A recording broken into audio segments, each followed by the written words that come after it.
Welcome to the Divorce Survival Guide podcast, where we have open and honest conversations about co-parenting, separation, divorce, and the hardest question of all, should you stay or should you go? I'm Kate Anthony, your divorce survival guide, and I'm here to help you navigate some of the roughest waters you've ever swum in and answer some of your toughest questions.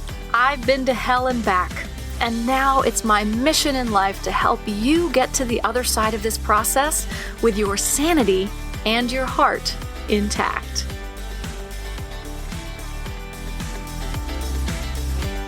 Hey everyone, welcome back to another episode and Happy New Year.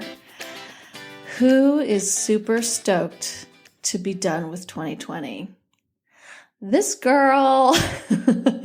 I mean, as most of you know, I had a really bad year between my dog getting mauled and my trip to see my dad being canceled and being diagnosed with mold poisoning and having to move out of my house and then getting COVID. And the other day I was thinking about some other things that happened. And I was like, oh yeah, that was 2022. Wow, that's crazy. So anyway, I am super happy to be on the other side of all of this. And I'm recovering and mostly recovered. It's like, I keep saying like, I'm better now. I just have to heal, especially from the mold, right? Getting COVID on top of mold poisoning probably did my lungs some serious damage. But anyway, enough about that because that's 2020 news. I made an Instagram post about this, but I want to say this to you now that, you know, I feel like it's a smart thing to do kind of a postmortem about how the holidays went for you. We do a lot of talk about gearing up for the holidays and decisions you're going to make and how you're going to communicate with your ex or soon to be ex and how you're going to split the time and all of that shit. And I think it's really important to look at this on the back end and kind of do a postmortem and say, okay, what worked? What didn't work? And honestly, write it all down. Write it down now. I recommend putting it in your notes and then like attaching that note to a reminder in your calendar for like November of next year. Because you're going to forget. You know, it's like labor. Oh, it'll be different this year. Or, you know, and look, it may be like you may have a completely different relationship in a year from now. But there may be things that you did or didn't do that you really want to remind yourself of next year. So take the time to do that. Don't just be like, whew, that's done, and then move along from it. Actually take the time to process through what worked, what didn't work, and set up some kind of system to remind yourself of this next year. All right. And speaking of moving on, my guest today is I'm bringing back Bela Gandhi of Smart Dating Academy, who is the, fairy godmother of all things dating. She's amazing. And Bella's really, she is my go-to, and she should be your go-to for all your dating advice and coaching. And so the reason that I brought Bela back on is that this past Sunday was the peak dating day of the year, right? It's like the busiest day on online dating sites. And we are in peak dating season. So given that, I wanted to bring her back on to talk about just a few things about how to harness the power of peak dating season with the fairy godmother of dating, and my dear friend, let's not forget that, my dear friend, Bela Gandhi. Okay, you guys, I have one of my favorite people, my dear friend, Bela Gandhi, here to talk to us about peak dating season, which is dun dun dun right now. Right now, you guys, you're in the heart of peak dating season. There is no better time ever in your life than to start thinking about dating right now. And I will tell you everything you want to know why. Yes. So yeah, first of all, why now? Like new year, new you. What is it? What is it about this time of year? And I know for myself, I feel it. I feel the pull every holiday season. I'm like, okay, it's time. It's time. Right. It's time. And guess what? You are not alone, Kate. 118 million single adults in this country, 48% of the adult population. So around the holidays, we get a little like, oh, wouldn't it be great if for next Christmas or next holidays, I had a boo? And then what happens? January 1, we're making resolutions. And when half of adults are single, what do you think is in that resolution? Getting out there and dating, trying that online thing, falling in love, getting married. So some iteration of that drives people online such that Sunday, the 3rd, was the busiest online dating day of 21. But never fear, we're on a high right now. Next Sunday will be the 2nd busiest online dating day of the year. So hopefully we're convincing you to get on. But I'm telling you guys, if you feel like you are the last single person in America, patently and completely false. You're everybody, half of us are coupled, half are single. Those are good freaking odds. Okay, but are there any good men still out there? Okay. First of all, there are great men out there. Now, what I will posit to you guys, and I wish you guys could all see me waving my magic wand because she literally has a little magic fairy wand because she is the fairy godmother. So I'm waving my wand to all of you adorable, beautiful listeners and Kate that are listening to this because there's great men out there. The question I would ask you, the existential question is, are you seeing them?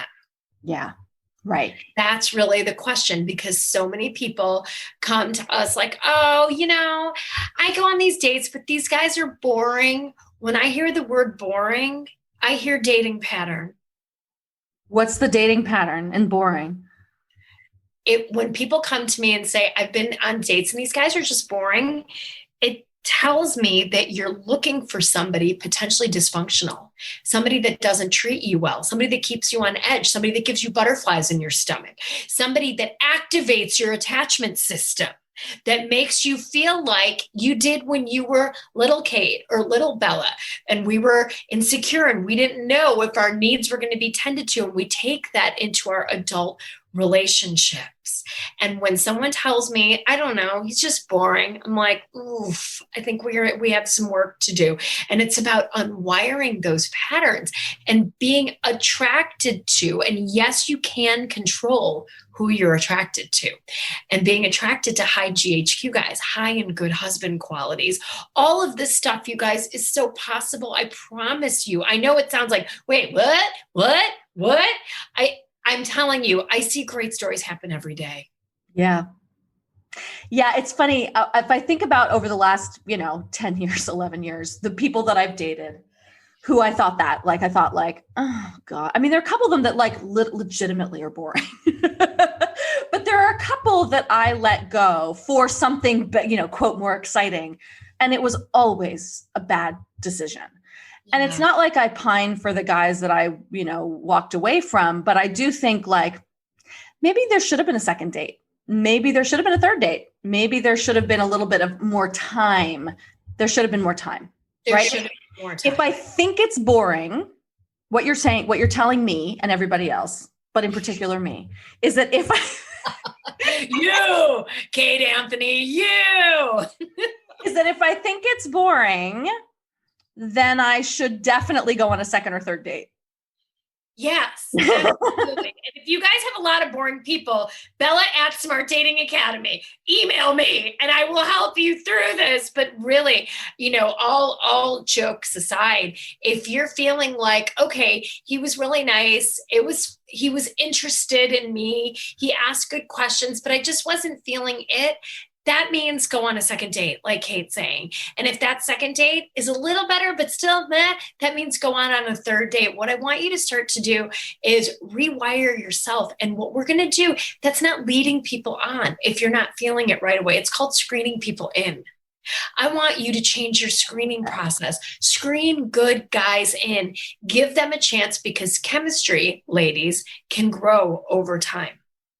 Interesting. And as we've talked about before, right, that instant chemistry, that like bam thing, that's when you run for the hills, right?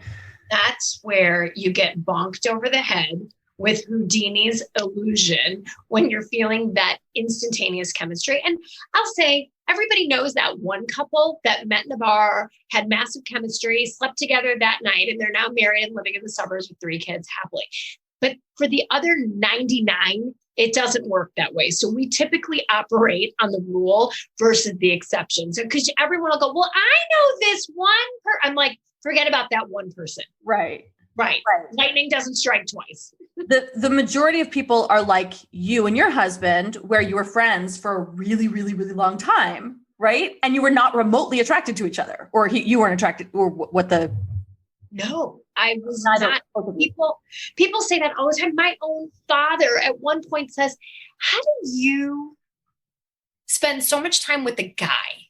And not, I was like, Dad, it's like talking to a girlfriend. And he was like, okay, I guess I get that. Well, Dad was right, and so was everyone else long term, that even though I wasn't feeling the physical chemistry, the emotional chemistry was developing and developing and developing, where I saw what an amazing human being this person was, what a great friend he was to me, a cheerleader, supportive, kind, generous. And at a certain point when I was ready and I woke the F up and stopped dating narcissists, I realized, oh my God, who's the first person I want to call in the morning? Who's the last person I'm with before I go to bed? We're studying, we're hanging out, we're at a bar, we're having a beer, whatever it is. It's Andy. And we started dating a year later. We got engaged 3 years later, and now we'll be married 24 years. Oh my gosh. Now, did he always have his sights on you? Was he always like, okay, I'll just bide my time in the friend zone until she figures this out? You know, guys are funny, Kate, right? Guys instantly, when they meet us, they're either like, yeah, I would sleep with you, or we're just going to be friends. And even if they think you're attractive, they'll still be friends with you if they don't feel like maybe there's a mutual attraction or whatever it is. But they can be like, yeah, you're hot, but whatever. So he was like, no, I always thought you were cute, but you were my best friend, right? And I wasn't holding a torch for you. But then I think it was when I woke up and I was like, oh, I think he's cute. Then for him, the cute was always there. You know, and people say, I mean, women are just as visual as men, but the key differential, if you guys can take this from this, is chemistry for men. Like, either they put us into 2 categories immediately. If they're attracted to you, that's great. They would sleep with you, but now they have to really build that like.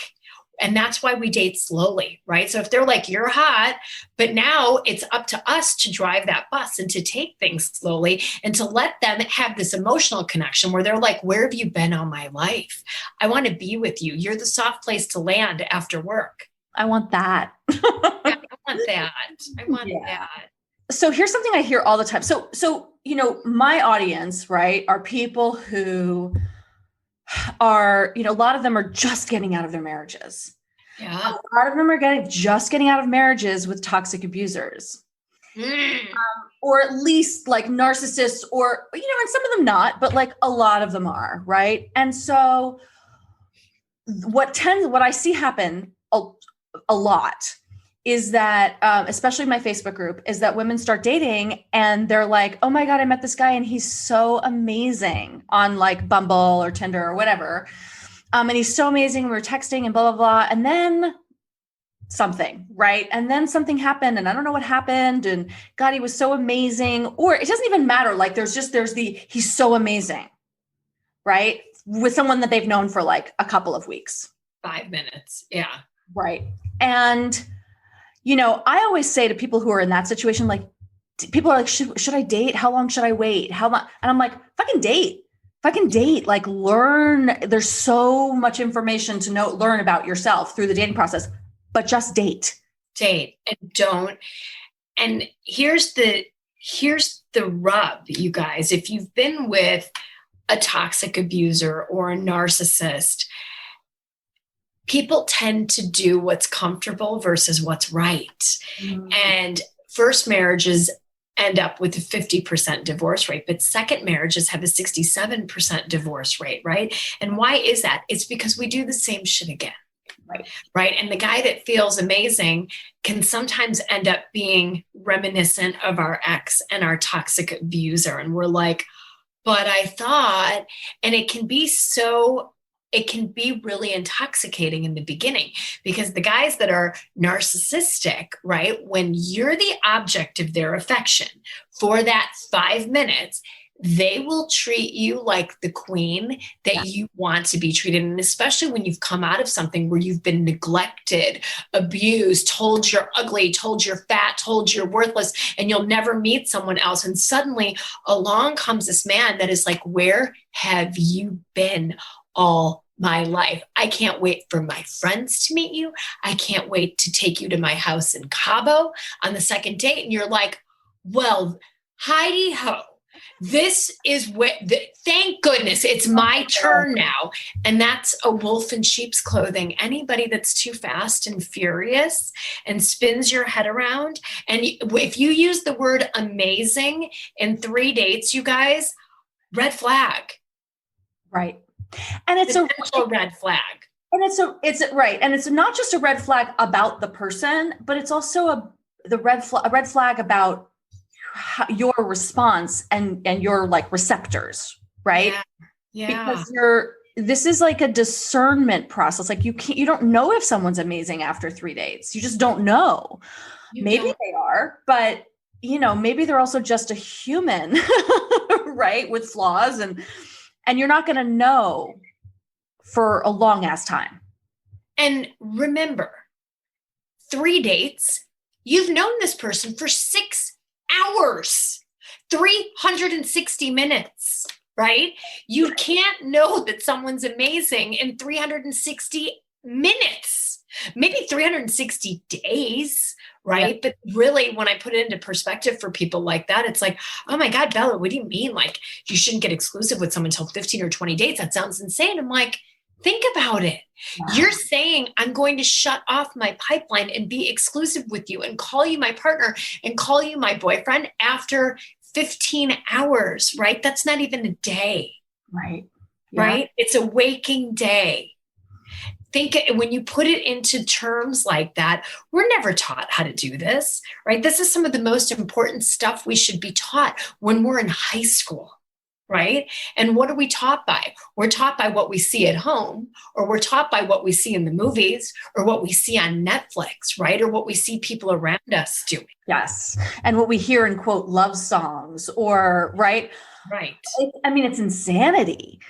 It's insanity what we're taught as women, as girls, right? It goes beyond the knight in shining armor or Prince Charming, right? It's actually far more subliminal and subtle than that. And it's so insidious. In fact, I would use a word as terrible as that. One of my favorite scenes in any movie is the opening scene to He's Just Not That Into You with baby Drew Barrymore, when she's on the playground and a boy walks up to her and pours sand right on top of her head and in her face and says, "You smell like poop." And what does her mom say? "Oh, honey, he probably likes you." We're taught that if somebody's mean to us, kicks us, pulls our hair, he likes us. What does that do to us as women? Insane. Right? Insane. Yep. Insane. And right? There was a great conversation in my Facebook group this past week about Beauty and the Beast, right? I love that movie. I've always loved that movie when it first came out, right? Love. He fucking kidnaps her, holds her hostage. She develops Stockholm syndrome and marries him. What? Crazy. Crazy. Like the most romantic movie in the world. What? Right. Stockholm syndrome. I love you, captor. Yes, right? Like, I identify with you.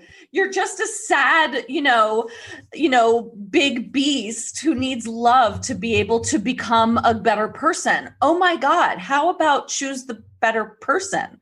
Right. Love the horrible beast and bring out the best in him because you can. Right. No, you can't. No, you He can't. won't change. All the love in the world will not make that flower in that little glass thing in Beauty and the Beast come back to life.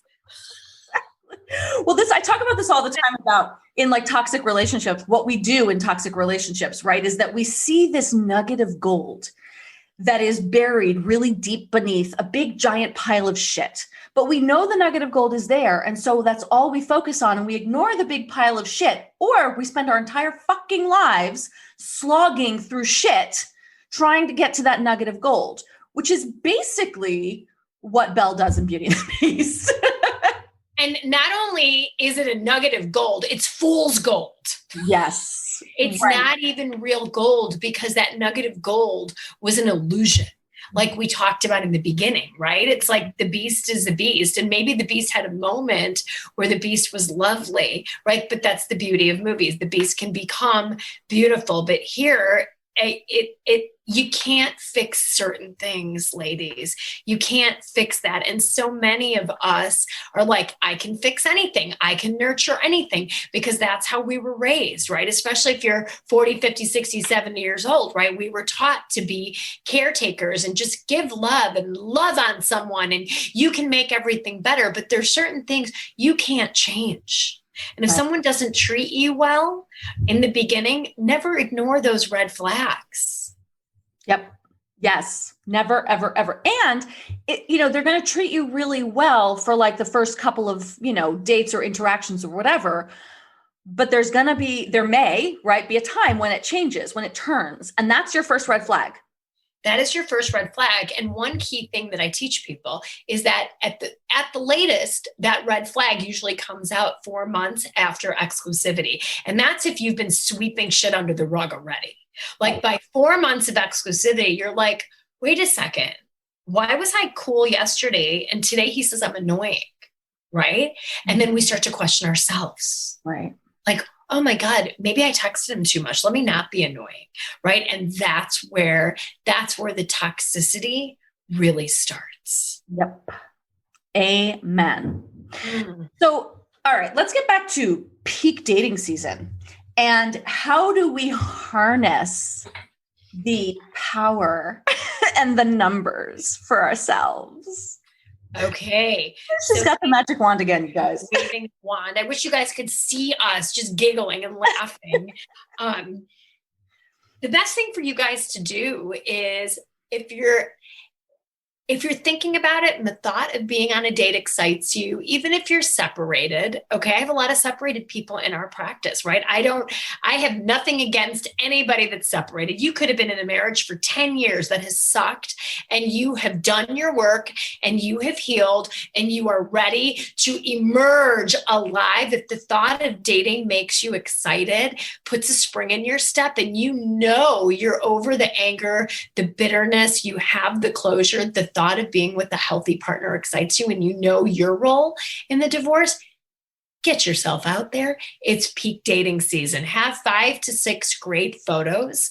Don't be on any more than 2 apps at the same time and write some positive text in your profile. Don't be negative. Don't think that saying, please do not contact me if you haven't done the work. Please do not contact me if you're sleeping on your mother's couch. Whatever that is, if you put negativity out there, that's what's going to come back to you. Yeah, it's such a turnoff. I can say that after years of swiping. Years of swiping Is that it's true. It is such a turnoff. And like, there's certain things that they may even be valid, right?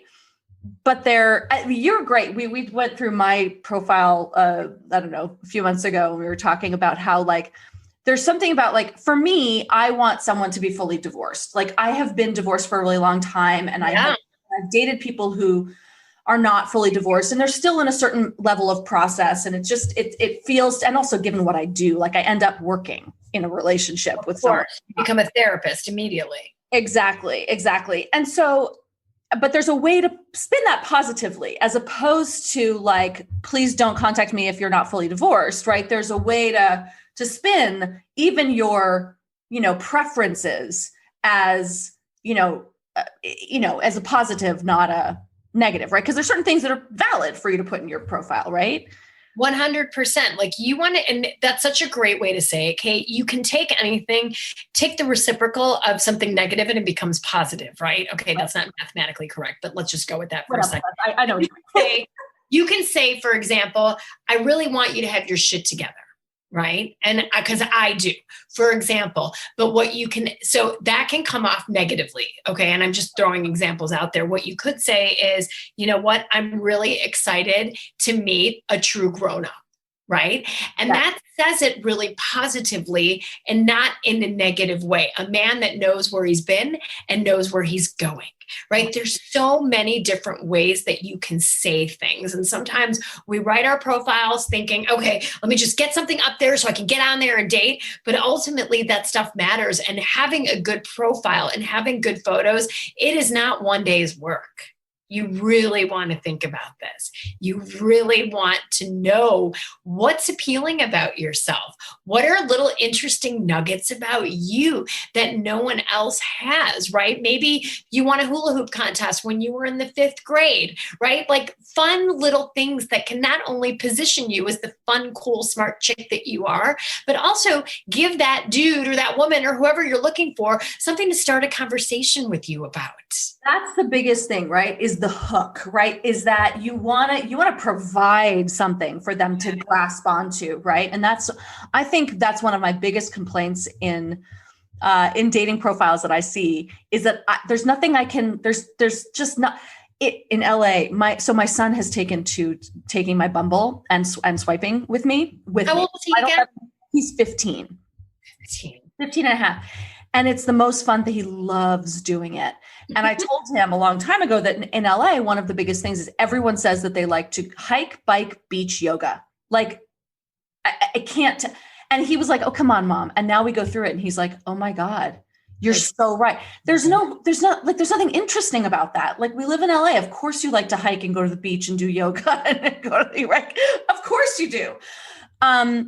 You know, one of the interesting things, I think you know this, that I put in my profile is that I was on Sesame Street as a kid, right? So I say something like, you know, I was on Sesame Street as a kid. So, you know, if you're in my appropriate age range, you've probably had a crush on me since you were a kid, something like that, right? And people love that. People love that. That gives them something to, you know, hook onto and start. It's a conversation starter. You want to like present a conversation starter, right? Completely. 100%. And I love that line in your profile for sure. And it's just fun and it's quirky and people love stuff like that. You know, I had a woman a couple of weeks ago that did one of our Love Lab workshops where we help people rewrite their profiles and look at their photos. And her thing was, you know what? I'm a nurse during the day, but over the weekends, I renovate houses. Like I can even reinstall a bathroom without a leaky sink. I'm like, that's amazing. And she said, during the last couple of weeks, she said, that's getting a lot of traction from guys. Like, wow, because it's something unique. It's funny. It's interesting. And we helped her say it in a way that didn't seem, you know, uber, like, you know, she's a moonlighting plumber. It was just fun. Like, and it was cool. And men glom onto it. Because you give them something to say. They're boys. They want something. Like, give me something to talk to you about. I think you're pretty. Help. Right. Exactly. You're pretty, but give me something positive. Give me something. It's like you guys think about being at a cocktail party with somebody, right? You'd say, hey, I'm Kate. How are you? Oh, hi, I'm Bella. You know, I live in Chicago. Oh, okay, great. Chicago. I've been to Chicago. I have 2 friends. I went to Northwestern, whatever it is. And online conversations are no different than that. That's all you want to do. Say something interesting, end it with a question. Okay. Then you're going to answer the question. End it with the question, right? And I see these messages between people back and forth. And unfortunately, a lot of guys are guilty of this. Women will ask a question and then guys will answer the question and then they drop it. I'm like, dude, that's not cool. Ask a question, give her something. Yeah. And I that happens. And I just stop the conversation there because I'm like, you know, and I hate that. I hate it.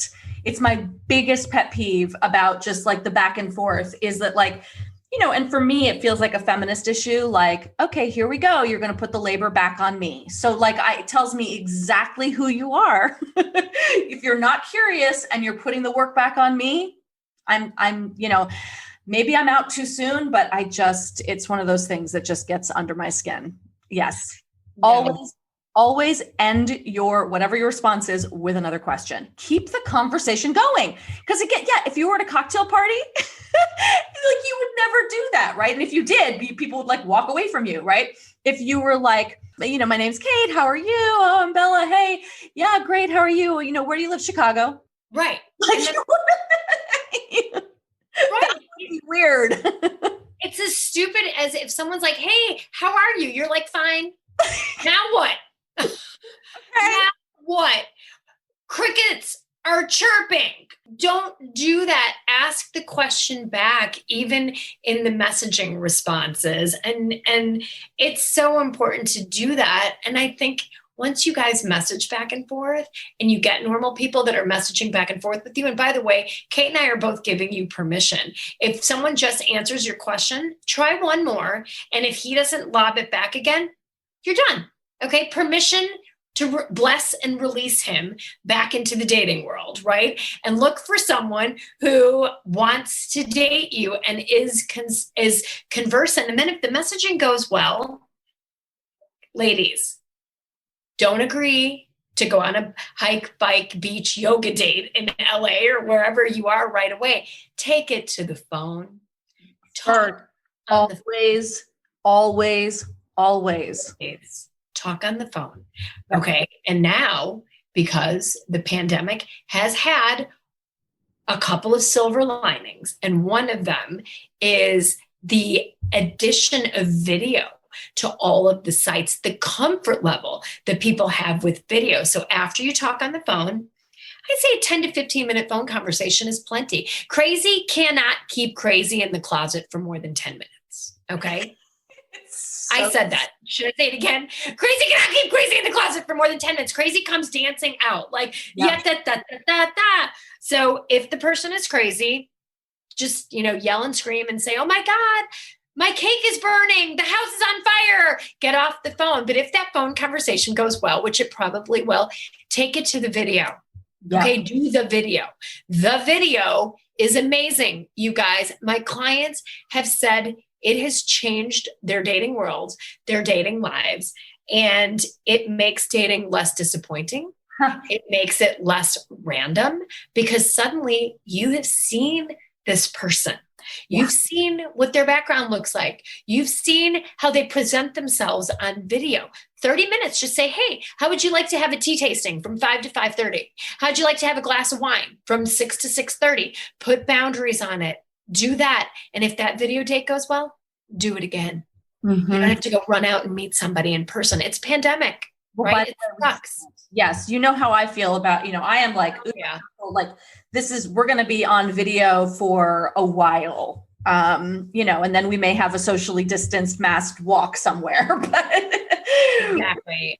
Until Dr. Fauci says that we're all okay, which we're looking at a while still, guys. So get into video. And I'm going to tell you something that blew my mind. And what I want to tell you guys about what you should not be afraid of. I did one of these Love Lab workshops a few weeks ago and found out through a guy asking a question. He said, Bella, I have a question. I've asked 3 women out on video dates. I'm following all of your advice and trying to be a gentleman, and all 3 have turned me down. Can you tell me what's going on? And I thought, well, Steve, how are you asking them? Are you saying, do you want to get naked with me on video? Like, why are these women turning you down? And another woman on the workshop, she said, well, could I take that? And I said, please do. And these are random people that don't know each other. And she said, I say no to video all the time because I don't look good on video. I don't like how I look on camera. I look better in person. 14 other women on that workshop nodded in agreement with her. For me, it was a mic drop moment. Wow. Like, this is October. Okay. Wow. We've been locked up since March. Right. And you're not going to go on. You're not going to make a connection because you're worried about how you look on video. you're worried. And this is, people were taking our Love Lab workshop called Fix Your Picker. These are pretty sophisticated daters that know I have picker problems. And to hear that, number one, made me like, I'm looking at all 15 of you women right now. You're all gorgeous. You're telling yourself the bad story. You look beautiful on camera.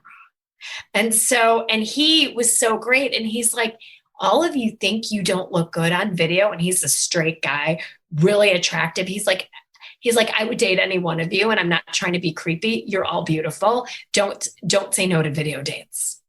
Wow. Let's teach people how to use video for your video dates, right? Like, don't have your camera below you, first of all, right? Like, put your camera up high so that you take up the frame. And Kate, because of that, we put together, I'm like, we want to help people, a webinar called Perfect Your Webinar, or Perfect Your Makeup and Your Lighting for Zoom and Beyond. Help people build their confidence. So we did this webinar 2 weeks ago. It was amazing. And I had my makeup artist who does all of our clients for Smart Dating Academy and their photo shoots give tips on, not because you need the makeup, not because you're all not gorgeous just the way you are, but our goal is I want you on the damn video dates.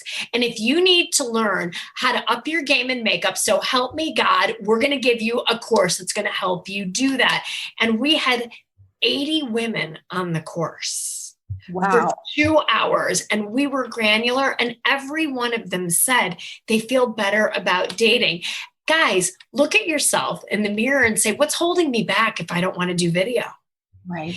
If that's the case, first of all, like I'm telling you, you are beautiful and you are dateable. I don't know you, but the fact that you're listening to Kate's amazing podcast tells me that you're a learner, you're a grower, and some dude's going to be really lucky to find you or some partner, whoever it is you're looking for. So look inside and say, what's holding me back? And then help is out there. Yeah, absolutely. And you guys, Bella does every Thursday night, right? Yeah.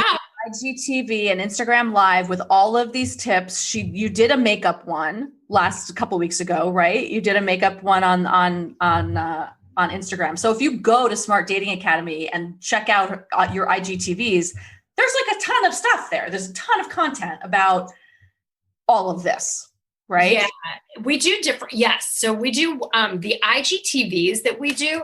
If you go to our YouTube channel, Smart Dating Academy, you'll find there's a whole playlist that is IGTV. And the webinars that we do have a fee for them. So you can see them. They're on our site. So the makeup one did have a nominal fee to it. But look, at the end of the day, there's tons of free stuff. There's paid stuff. All I can tell you is that you are amazing. And think about where you need the help, and there's tons of help out there. Go do it, because it's peak dating season, because there are more people online this week than any other time. And next week, there's going to be tons of people, and the week after, so you're not too late. Think about dipping your toe into the pool and doing it the right way. Yeah. And if you have questions, Bella is your fairy godmother. I'm here. She can help you get all of this together. And where can everyone find you? So Kate mentioned the Instagram lives that I do 7 p.m. That's Central Time. So in California, it's 5. In New York, it's 8. Usually every Thursday. You can follow me at Smart Dating Academy. And then you'll know, because I talk about the Instagram lives before we actually do them. And then if you want more information on the webinars, go to our website, smartdatingacademy.com, or one-on-one coaching. We do everything. Our goal is to be the personal trainer for your love life, to hold your hand and to walk you through this process, because dating in and of itself can feel really lonely. And if you want some professional, awesome, confidant, best friends to do this with you that know what the hell they're doing, that is us. We make it fun. Amen. Can confirm. Listen, I get, the Smart Dating Academy, and Bella in particular gets the Divorce Survival Guide seal of approval. That's That's the thing now. I just made it up for you. I love that. We get the heart, the pink sparkly heart from Kate. That's right. You do. I love you guys so much. I love you. All right, Bella, thank you so much. Any final words for our people on the peak dating season? Get on one site or one app, 5 or 6 great photos, write a good profile. We have a profile writing template. You can email me about it. It's another for sale item thing, but it's like Mad Libs, and it helps you put the perfect profile together. You guys, there's so much out there that can help you. Just do it, dip your toe in and see what happens. I'm excited for you. I'm rooting for you. Yay. Thank you so much, darling. I adore you. Mwah. Thanks for tuning in to another episode of the Divorce Survival Guide podcast. If you like what you hear, head on over to Apple Podcasts or wherever you listen in and leave me a review. And don't forget to follow me on Instagram at the Divorce Survival Guide.